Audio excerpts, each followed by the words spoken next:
वाले radio TV की। और सबसे पहले बात महिलाओं की कर लेते हैं। दिल्ली गाजियाबाद मेरठ आरटीएस कॉरिडोर पर अब सिर्फ तेज रफ्तार ही नहीं बल्कि यात्रियों को खास तौर पर महिलाओं की सुरक्षा को लेकर बड़े स्तर पर सोनाली काम किए जा रहे हैं।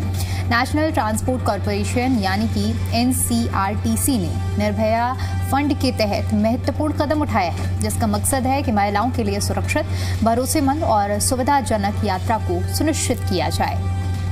और सबसे पहले हम आपको समझाते हैं कि आखिर क्या क्या बदलाव किए गए हैं और इसका सीधा फायदा किसे मिलेगा।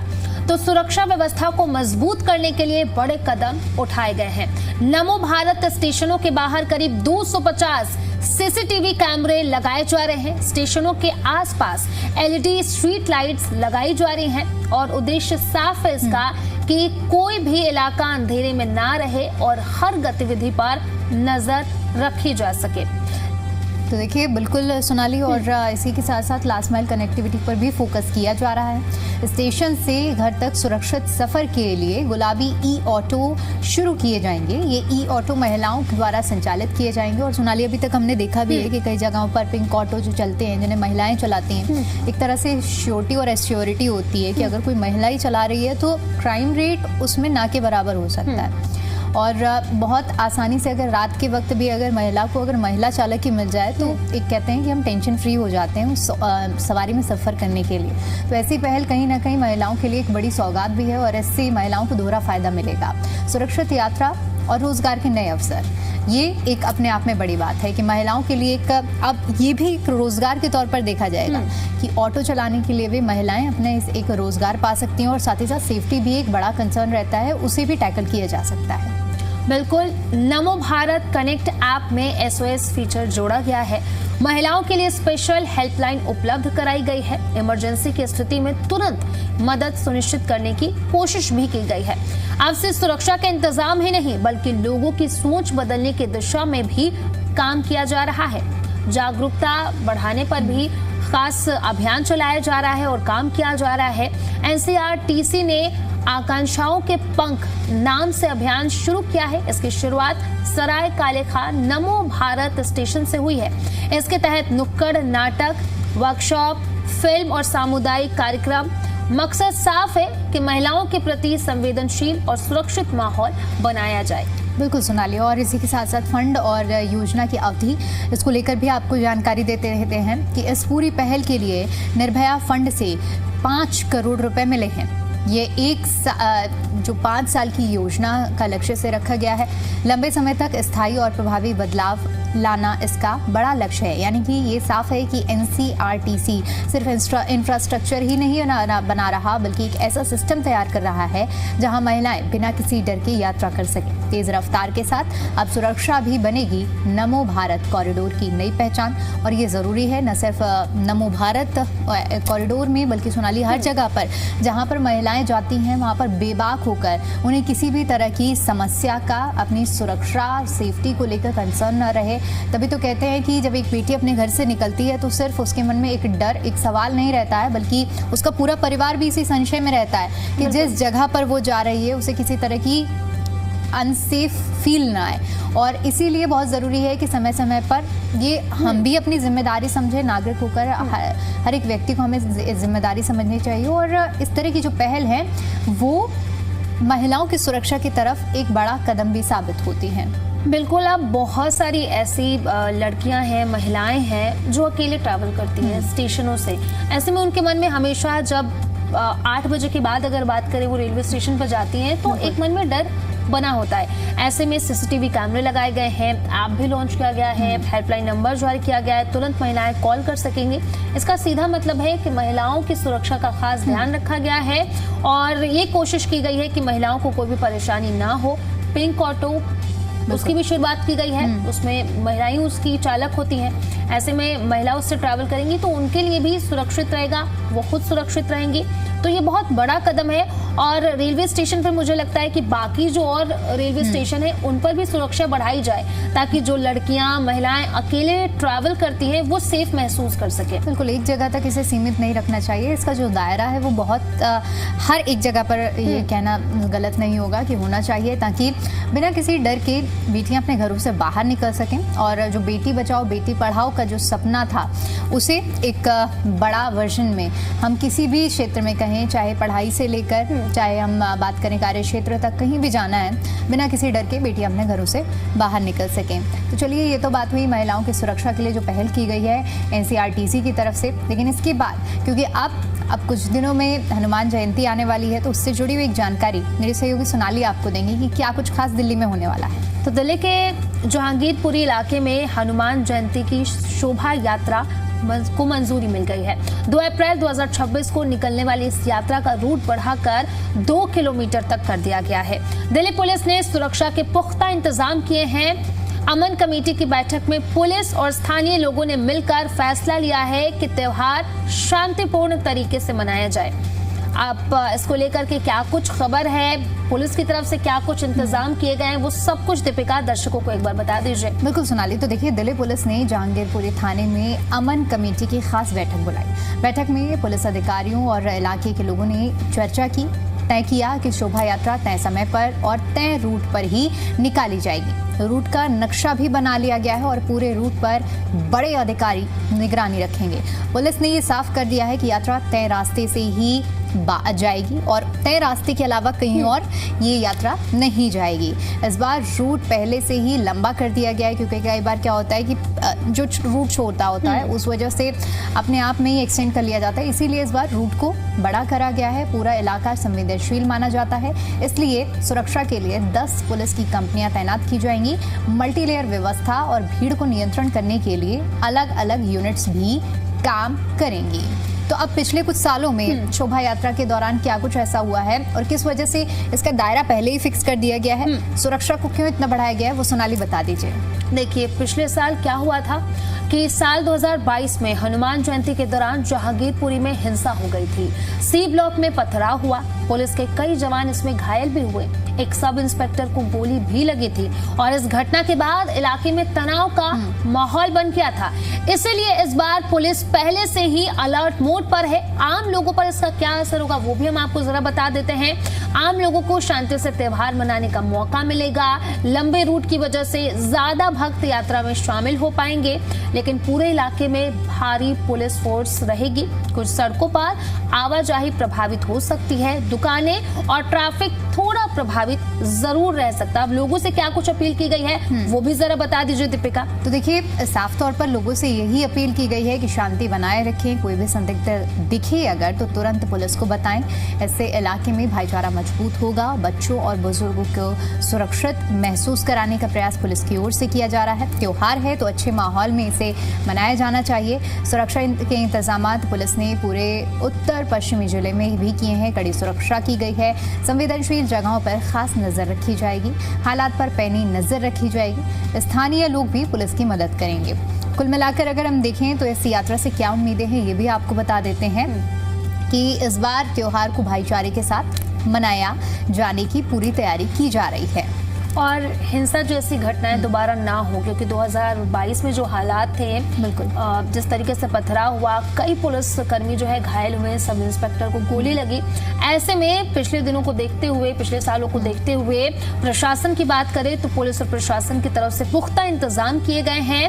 हिंसा जैसी घटना दोबारा नहीं होनी चाहिए और पुलिस और लोगों के सहयोग से सब कुछ शांतिपूर्ण रहेगा। तो पुलिस की तरफ से, प्रशासन की तरफ से यही कोशिश की जा रही है कि जो 2022 में हालात बने थे, जिस तरीके से पथराव देखने को मिला था, इस बार किसी भी तरीके की कोई बाधा ना आए और पिछली बार की तरह इस बार कोई भी परेशानी इसमें ना देखने को मिले, कोई पत्थरबाजी ना देखने को मिले, कोई वहां पर गोलियां ना चले। अब इससे लोगों को परेशानी होती है, जो आम लोग वहां पर रहते हैं, जो शोभा यात्रा में जो हैं उनको तो होती है, आसपास के लोगों को भी परेशानी होती है। अब ऐसे में सुरक्षा के पुख्ता इंतजाम और साथ ही साथ रूट भी इस बार पहले से तय किया गया ताकि कोई भी परेशानी ना हो। देखिए, ज़रूरी है कि त्यौहार है तो त्यौहार को त्यौहार के तरीके से मनाया जाए, शांतिपूर्ण तरीके से और सौहार्दपूर्ण तरीके से सोनाली मनाया जाए। अब देखा जाता है कि शोभा यात्रा जब होती है तो उस वक्त कितनी बड़ी संख्या में अलग अलग, ज़रूरी नहीं है कि जिस क्षेत्र में ही शोभा यात्रा निकल रही है वहीं के लोग शामिल होते हैं, बल्कि दूर दूर से लोग इस तरह की यात्राओं में शामिल होने के लिए पहुँचते हैं। और कई बार ऐसा देखा गया है कि इस तरह की यात्रा यात्राओं के जरिए लोग माहौल बिगाड़ने का भी प्रयास करते हैं और इसीलिए देखिए दिल्ली पुलिस ने ये सुनिश्चित करने का प्रयास किया है कि शोभा यात्रा में किसी भी तरह का कोई भी अराजक तत्व शामिल ना हो। तो चलिए, ये तो बात हुई शोभा यात्रा की, लेकिन अब बात कर लेते हैं जो आपका सफर सस्ता होने वाला है, टोल से जुड़ी हुई खबर आपको दे देते हैं। तो अम्बाला से दिल्ली, पंजाब, चंडीगढ़ और हिसार जाने वाले लोगों के लिए अच्छी खबर है। दरअसल NHAI की ओर से टोल दरों में कटौती की गई है। ये जो नई दरें हैं ये 1 अप्रैल 2026 से लागू होंगी। एक तरफ की यात्रा पर कई वाहनों के टोल में 5 रुपए कम कर दिए गए हैं और 2 तरफा यात्रा और मासिक पास में भी 15 से 115 रुपए तक की राहत दी गई है। क्या कुछ खबर है, ये सब कुछ हम आपको विस्तार से बता देते हैं, आपको जानकारी दे देते हैं। भारतीय राष्ट्रीय राजमार्ग प्राधिकरण यानी कि NHAI ने इस वित्त वर्ष में यात्रियों को राहत देने का फैसला किया है। अंबाला के 4 टोल प्लाजा पर दरें घटाई गई हैं। इनमें घग्गा टोल प्लाजा है, अंबाला अमृतसर राजमार्ग है, घरौंडा टोल प्लाजा है, अंबाला दिल्ली राजमार्ग, सैनी माजरा टोल प्लाजा है जिसमें अंबाला हिसार राजमार्ग को जोड़ता है ये, और कुरुक्षेत्र गांव थाना टोल प्लाजा शामिल है। कार, जीप जैसी गाड़ियों पर सिंगल यात्रा में 5 रुपए कम होंगे, यानी कि एक तरफ आप जाते हो फिर वापस नहीं लौटते हैं तो 5 रुपए कम किए गए हैं। मिनी बस और ट्रक पर भी कुछ जगहों पर कमी आई है। मासिक पास में सबसे ज्यादा राहत मिली है। उदाहरण के लिए घरौंडा प्लाजा पर कार का मासिक पास 30 रुपए सस्ता हो गया है। घग्गर पर 3 एक्सल ट्रक का मासिक पास 75 रुपए कम हुआ है और स्थानीय लोगों के लिए खास रियायतें भी दी गई हैं। बिल्कुल, तो देखिए आम लोगों पर इसका क्या असर पड़ेगा ये भी अब आपको बता देते हैं। दिल्ली, पंजाब या हिसार रोजाना जाने वाले लोगों को अब कम खर्च करना पड़ेगा। कार वाले परिवारों को हर महीने सैकड़ों रुपए बचत होंगी और ट्रक और बस चलाने वाले व्यापारियों को भी इसका सीधा फायदा मिलेगा। इससे परिवहन का खर्च घटेगा और जो सामान है वो भी सस्ता हो सकता है। स्थानीय लोग जिनका घर टोल प्लाजा से 20 किलोमीटर के अंदर है उन्हें मासिक पास सिर्फ 350 रुपए में ही मिलेगा। जिले में पंजीकृत कमर्शियल वाहनों को भी रियायती दर पर इसका फायदा मिलेगा। यानी कुल मिलाकर अगर देखा जाए तो यात्रा सस्ती और आसान हो जाएगी, लोग ज्यादा यात्रा कर सकेंगे। और अन्य महत्वपूर्ण बातें भी आपको बता देते हैं इससे जुड़ी हुई। NHAI ने कहा है कि ये बदलाव यात्रियों को राहत देने के लिए किया गया है। वार्षिक पास की दर भी तय कर दी गई है। लोग नई दरों की जानकारी NHAI की वेबसाइट या फिर ऐप पर चेक कर सकते हैं। 1 अप्रैल से हर जगह नई दरें लागू हो जाएंगी, यानी कि कुल मिलाकर 1 अप्रैल से इस रूट पर जाने वालों के लिए तो सोनाली गुड न्यूज़ है कि उन्हें कम दरों पर एक अच्छा सफर मिलने वाला है। बिल्कुल, अब कहने को तो सिर्फ 5 रुपए है या फिर 5 रुपए से लेकर के 115 रुपए, लेकिन हम देखें कि रोजाना जो ट्रेवल करते हैं उनके लिए तो ये 5 रुपए मल्टीप्लाई होकर एक बड़ा अमाउंट भी बन जाएगा, तो एक अच्छी खबर ही है। बिल्कुल, अब जिस तरीके से लोगों को राहत देने की कोशिश की गई है बहुत अच्छी खबर है। और अगर दोनों तरफ से आप ट्रैवल करते हैं कि जाते भी हैं और वापस भी आते हैं तो 5 रुपए से लेकर के 115 रुपए की छूट आपको मिल जाएगी। यानी कि मुझे लगता है कि आराम से आप 300 से 400 रुपए तक बचा सकते हैं। अब चलिए इसके साथ हम खबरों में आगे बढ़ते हैं और एक और बड़ी जानकारी हम आपको बता देते हैं। दिल्ली में पानी को लेकर के एक बड़ी खबर सामने आई है। राजधानी में 24 घंटे पानी सप्लाई देने की दिशा में अब ठोस कदम उठाया जा रहा है। दिल्ली जल बोर्ड ने इसके लिए एक व्यापक स्टडी प्लान तैयार किया है जिसके तहत शहर के करीब 66.8% हिस्से में सर्वे किया जाएगा। अब इस योजना के तहत दिल्ली को 6 जोन में बांटा गया है और इन जोनों में लगभग 19,71,000 उपभोक्ता आते हैं और कुल 992 वर्ग किलोमीटर क्षेत्र में मैपिंग की जाएगी। इसका मकसद क्या है, सब कुछ बताइए दीपिका हमारे दर्शकों को। तो देखिए इसका मकसद समझना बहुत आसान है क्योंकि ये इस उद्देश्य से तैयार किया जाए कि आखिर पानी की सप्लाई कहाँ कम की जाती है और भविष्य में कितनी ज़्यादा आबादी बढ़ रही है इसको ध्यान में रखते हुए तैयार किया जा रहा है। अब ज़रा सबसे बड़ी समस्या पर नज़र डालते हैं। दिल्ली की जो पानी मिलता है वह पूरी तरह से दूसरे राज्यों पर निर्भर है। हरियाणा की अगर हम बात करें तो यहाँ पर 929 MGD और उत्तर प्रदेश की अगर हम बात करें तो उत्तर प्रदेश के अपर गंगा कैनाल से 253 MGD पानी आता है, यानी कुल मिलाकर 1182 MGD पानी दिल्ली को मिलता है। लेकिन हैरानी की बात यह है कि ट्रीटमेंट प्लांट तक पहुंचते पहुंचते करीब 26 से 27% पानी रास्ते में ही खत्म हो जाता है और सिर्फ 863 MGD पानी ही प्लॉट तक पहुंच पाता है। अब जो ये परियोजना तैयार की जा रही है, इसके बाद जो पानी ट्रीट होकर लोगों तक भेजा जाता है उसमें भी करीब 45% पानी का लॉस हो जाता है, यानी कि आधे से ज़्यादा पानी तो लीकेज में चला जाता है और या फिर सिस्टम की खामियों की वजह से बर्बाद हो जाता है। तो इन्हीं समस्याओं को दूर करने के लिए अब दिल्ली जल बोर्ड ने वाटर इंफ्रास्ट्रक्चर की डिटेल स्टडी शुरू करने का फैसला लिया है। अब इस स्टडी में कच्चे पानी के स्रोतों का आकलन किया जाएगा, सप्लाई सिस्टम की जांच की जाएगी और साथ ही साथ सभी वाटर ट्रीटमेंट प्लांट की क्षमता का भी पूरा हिसाब तैयार किया जाएगा। अब बात करते हैं चंद्रावल वाटर ट्रीटमेंट प्लांट की।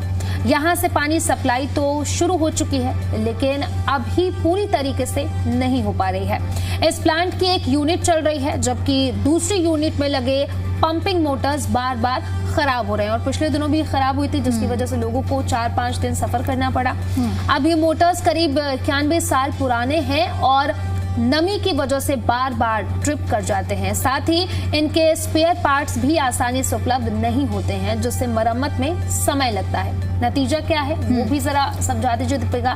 बिल्कुल, तो देखिए इस प्लॉट से 58 MGD पानी का उत्पादन पूरी क्षमता से नहीं हो पा रहा है। कई इलाकों में पानी की किल्लत बनी हुई है।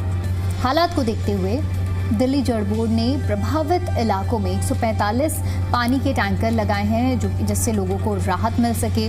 लेकिन अब देखने वाली बात ये है कि अस्थायी समाधान है, जो स्थायी समाधान निकालने का प्रयास किया जा रहा है, इसमें कितना समय लगता है और जो समाधान निकलता है वो लोगों के लिए कितना कारगर साबित हो सकता है। तो कुल मिलाकर अगर बात करें, दिल्ली में पानी की समस्या सिर्फ सप्लाई की नहीं है बल्कि पूरे सिस्टम की है।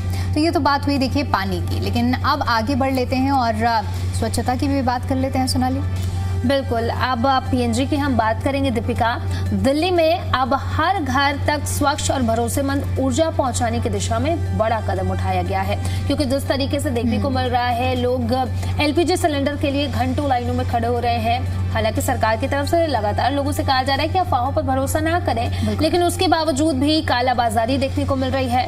अब ऐसे में राजधानी दिल्ली में 4 लाख नए PNG कनेक्शन दिए जाने की बात कही जा रही है और इसे मिशन मोड में लागू किया जाएगा।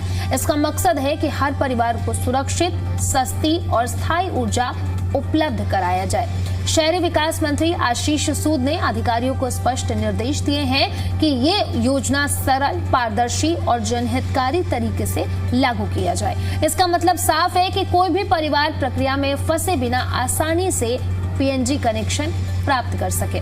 अब इसे आसान शब्दों में हम आपको समझाते हैं कि दिल्ली में कुल 18 लाख पाइपलाइन वाले PNG कनेक्शन उपलब्ध कराने की क्षमता है। इसमें 14 लाख कनेक्शन जो कि पहले ही आवंटित किए जा चुके हैं और बचे हुए 4 लाख कनेक्शन अब पूरे मिशन मोड में शहर में दिए जाएंगे। इसका सीधा मतलब ये है कि शहर के कई घर जिन्हें अब तक पाइपलाइन वाली गैस नहीं मिली है, उन्हें अब PNG कनेक्शन के जरिए सुरक्षित और स्वच्छ गैस मिलेगी। यानी एक तरह से सही भी होता है सोनाली, ये जो सिलेंडर हर महीने लाना, ले जाना, खाली होना और उसके बाद भरते हुआ सिलेंडर लाना, ये अपने आप में एक बहुत हेक्टिक सिचुएशन होती है।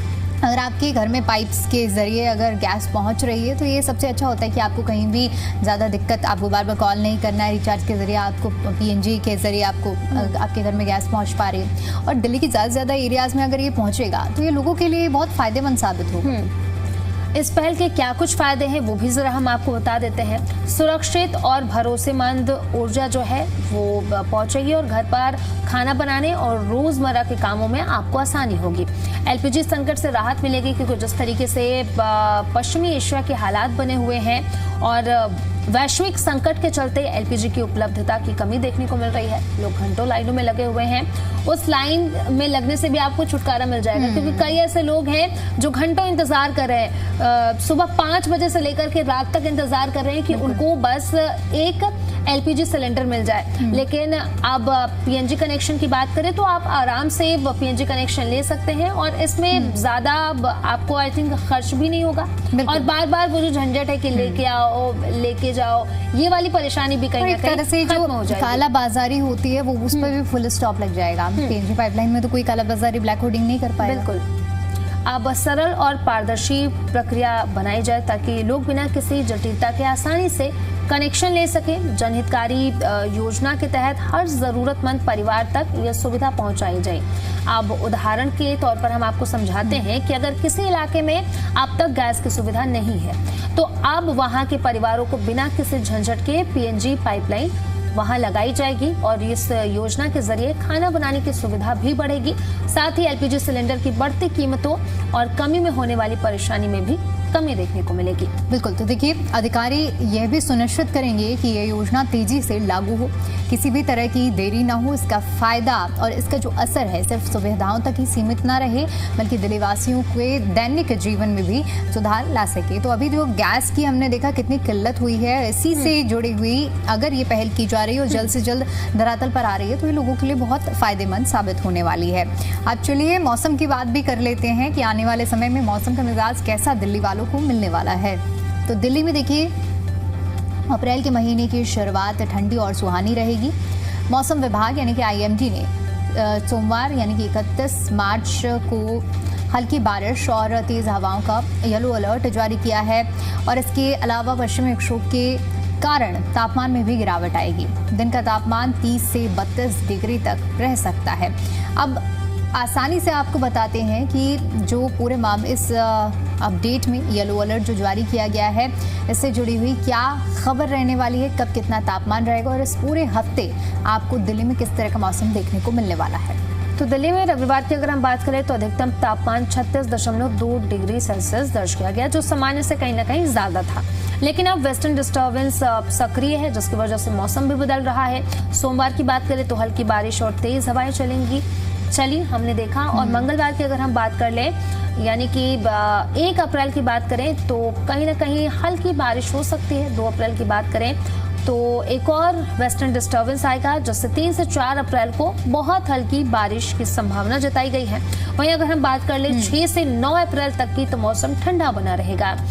आईएमडी के अनुसार यानी कि मौसम विभाग के अनुसार अप्रैल के पहले हफ्ते में तापमान सामान्य से 2 से 5 डिग्री कम रहेगा। लू का प्रकोप नहीं होगा। तेज हवाओं की रफ्तार 20 से 30 किलोमीटर प्रति घंटा तक हो सकती है। तो आम लोगों पर इसका क्या कुछ असर होगा वो भी जरा बता दीजिए। तो देखिए, ठंडी शुरुआत से गर्मी से लोगों को ये तो लाजमी है कि राहत मिलेगी। लोग बाहर निकलने में आराम महसूस करेंगे, लेकिन तेज हवाओं और बारिश से सड़कों पर पानी भर सकता है। सीधा सीधा असर ट्रैफिक पर पड़ेगा और ट्रैफिक धीमा भी हो सकता है। स्कूल क्योंकि अब खुलने वाले हैं, एग्जाम पूरे हो गए हैं, मुमकिन बच्चों के रिजल्ट भी आने शुरू हो गए और न्यू सेशन शुरू होने वाला है। तो अब ऐसे में बच्चे भी स्कूल जाना शुरू हो जाएंगे। तो स्कूल जाने वाले बच्चे, ऑफिस जाने वाले लोग, इन्हें थोड़ी परेशानी का जरूर सामना करना पड़ सकता है। लेकिन कुछ टिप्स भी आपको दे देते हैं कि छाता अपने साथ जरूर रखें, रेनकोट और गर्म कपड़े अपने साथ, अगर छोटे बच्चे हैं स्कूल जा रहे हैं तो उनके साथ जरूर रखें, क्योंकि आईएमडी की ओर से ये अलर्ट जारी किया गया है। अब चलिए दीपिका, इसी के साथ हम खबरों में आगे बढ़ते हैं और हमारे जो दर्शक हैं आज फ्यूल स्टेशन जाने वाले हैं तो उनके लिए हम खबर बता देते हैं। पहले जरा हम आपको कीमतें बता देते हैं कि दिल्ली, नोएडा और गुरुग्राम में पेट्रोल, डीजल और सीएनजी की कीमत कितने रहने वाले हैं। दिल्ली की अगर बात करें तो पेट्रोल में 94.77 पर लीटर के हिसाब से है। डीजल की बात करें तो 87.67 प्रति लीटर के हिसाब से और सीएनजी की बात करें तो 77.09 प्रति किलोग्राम के हिसाब से। और देखिए, नोएडा की अगर हम बात करें 94.74 प्रति लीटर, डीजल की अगर हम बात करें तो 88.00 प्रति लीटर और सीएनजी की 85.70 प्रति किलोग्राम है। गुरुग्राम में अगर पेट्रोल की बात करें तो 95.36 रुपये प्रति लीटर है। डीजल की कीमत की बात करें तो लगभग 88.09 प्रति लीटर है और सीएनजी 82.12 रुपये प्रति किलोग्राम है।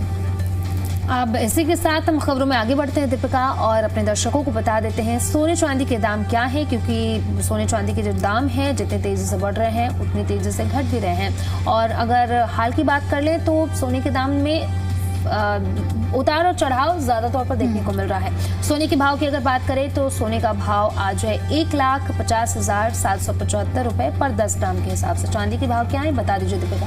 बिल्कुल, चांदी की अगर हम बात करें तो 2,44,900 रुपये प्रति एक किलो की अगर हम बात कर रहे हैं तो ये देखिए सोने और चांदी के जो भाव हैं ये आपकी स्क्रीन पर अपडेटेड हैं। अगर आप आज सोना और चांदी लेने का मन बना रहे हैं तो इसी रेट के हिसाब से आपको सोना और चांदी मिलने वाला है। तो देखिए ये तो ही बात सोने और चांदी की, पेट्रोल डीजल की और आपसे जुड़ी हुई आपके मतलब की खबरों की। लेकिन यहीं पर रेडियो टीवी के खबरों का सिलसिला खत्म होता है, इसलिए मुझे और मेरी सहयोगी सोनाली को दीजिए इजाजत। नमस्कार।